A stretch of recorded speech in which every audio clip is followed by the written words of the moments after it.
بسم اللہ الرحمن الرحیم۔ حضرت ابو ہریرہ رضی اللہ تعالیٰ عنہ سے مروی ہے، قال رسول اللہ صلی اللہ علیہ وسلم ان اللہ تبارک و تعالی قرأ طٰ و یاسین قبل ان یخلق السماوات بألف عام۔ رسول اللہ صلی اللہ علیہ وآلہ وسلم نے فرمایا کہ اللہ تعالیٰ نے زمین اور آسمان کی تخلیق سے 1000 سال پہلے سورہ طٰہٰ اور یاسین کی تلاوت فرمائی۔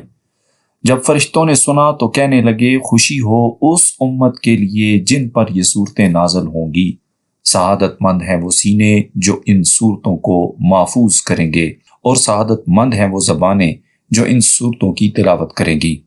جو شخص دن کے اول حصے میں سورہ یاسین پڑھ لیتا ہے، اس کی پورے دن کی ضروریات پوری کر دی جاتی ہیں، اور جس شخص کا ہر رات کا سورہ یاسین پڑھنے کا معمول ہو، پھر وہ شخص اپنے بستر پر مرے، اللہ تعالیٰ اس کو شہداء میں شامل فرمائیں گے۔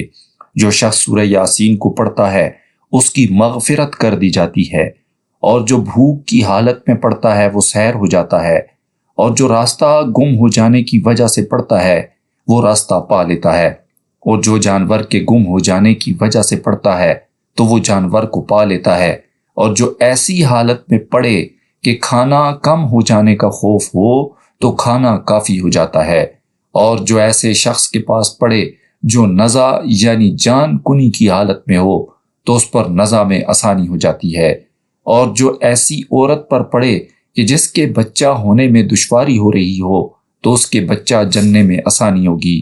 حضرت مقری فرماتے ہیں کہ جب بادشاہ یا دشمن کا خوف ہو اور اس کے لیے سورہ یاسین پڑھے تو وہ خوف جاتا رہتا ہے۔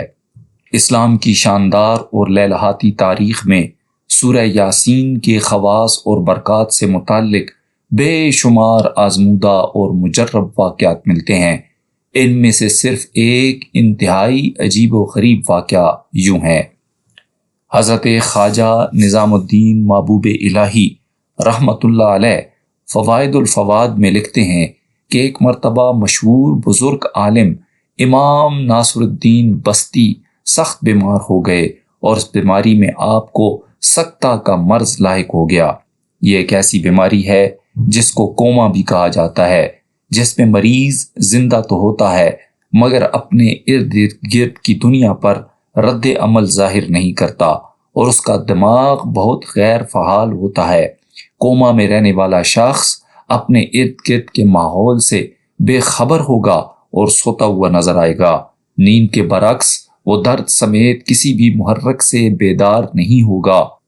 کوما میں رہنے والے کو ان علامات کی وجہ سے مردہ تصور کیا جاتا ہے، مگر اس میں زندگی کے آثار موجود ہوتے ہیں جو علاج معالجے سے ظاہر ہو جاتے ہیں۔ امام ناصر الدین کو سکتہ کے مرض کی وجہ سے لوگوں نے مردہ سمجھ لیا، اور اعزاء و اقارب نے آپ کو غسل دیا اور کفن دے کر دفن کر دیا۔ رات کے وقت آپ کو ہوش آیا تو حیران ہوئے کہ کہاں آ گیا ہوں۔ کچھ دیر بعد سمجھ میں آیا کہ مجھے تو قبر میں اتار دیا گیا ہے۔ یہ دیکھ کر آپ سخت پریشان ہوئے اور خلاصی کی تدبیر سوچنے لگے۔ اسی حیرت و پریشانی میں آپ کو یاد آیا کہ جو شخص پریشانی کی حالت میں 40 مرتبہ سورہ یاسین پڑھتا ہے، اللہ تعالیٰ اس کی پریشانی اور مصیبت کو دور فرمانے کے اسباب پیدا فرما دیتے ہیں، اور اس کی تنگی کو فراخی میں بدل دیتے ہیں۔ آپ نے سورہ یاسین کی تلاوت شروع کی۔ آپ نے جب 30 مرتبہ سورہ یاسین کی تلاوت فرما لی تو کوئی تبدیلی پیدا نہ ہوئی، اور نہ ہی خلاصی کی کوئی صورت پیدا ہوئی۔ 38 مرتبہ پڑھنے پر بھی صورتحال وہی رہی، لیکن جب آپ نے 39 مرتبہ پڑھ لی تو آپ کو کچھ ہلچل محسوس ہوئی اور کچھ آوازیں آنے لگیں جیسے کوئی قبر کو کھود رہا ہو۔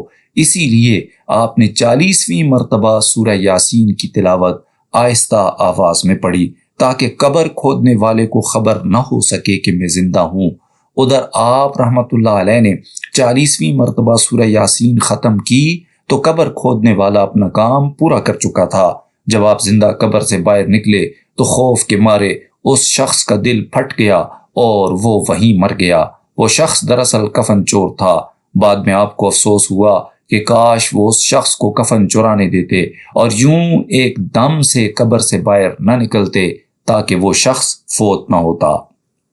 قبر سے نکلنے کے بعد امام ناصر الدین کو خیال آیا کہ اگر میں اس طرح فوراً شہر میں چلا گیا تو لوگوں کو سخت حیرت اور پریشانی لاحق ہوگی، اس لیے آپ نے ارادہ کیا کہ رات کو ہی شہر میں جانا چاہیے۔ چنانچہ رات کے وقت آپ شہر میں داخل ہوئے اور ہر دروازے کے آگے جا کر پکارتے کہ میں ناصر الدین بستی ہوں، تم لوگوں نے مجھے سکتہ کی حالت میں دیکھ کر غلطی سے مردہ تصور کیا اور دفن کر دیا تھا، میں مردہ نہیں ہوں بلکہ زندہ ہوں۔ مورخین نے لکھا کہ اس واقعے کے بعد آپ نے قرآن مجید کی ایک تفسیر بھی لکھی۔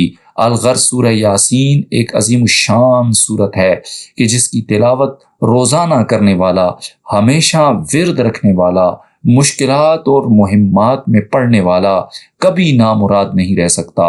دنیا کی کوئی بھی پریشانی ہو، مصیبت ہو، دکھ ہو، بیماری ہو، بھوک اور افلاس نے ڈیرے ڈال رکھے ہوں، مصائب زمانہ نے گھیر لیا ہو، زمین اپنی کشادگی کے باوجود تنگ ہو گئی ہو، حاسدین و معاندین نے جینا دو بھر کر دیا ہو، دشمنوں اور ظالموں نے اپنے نرغے میں لے رکھا ہو، تو ان سب مہمات اور حالات میں سورہ یاسین کا کثرت کے ساتھ ورد کرنا اکثیر کا درجہ رکھتا ہے، اور اس کا ہمیشہ پڑھتے رہنا زیر حلا حل میں تریاق کا کام دیتا ہے۔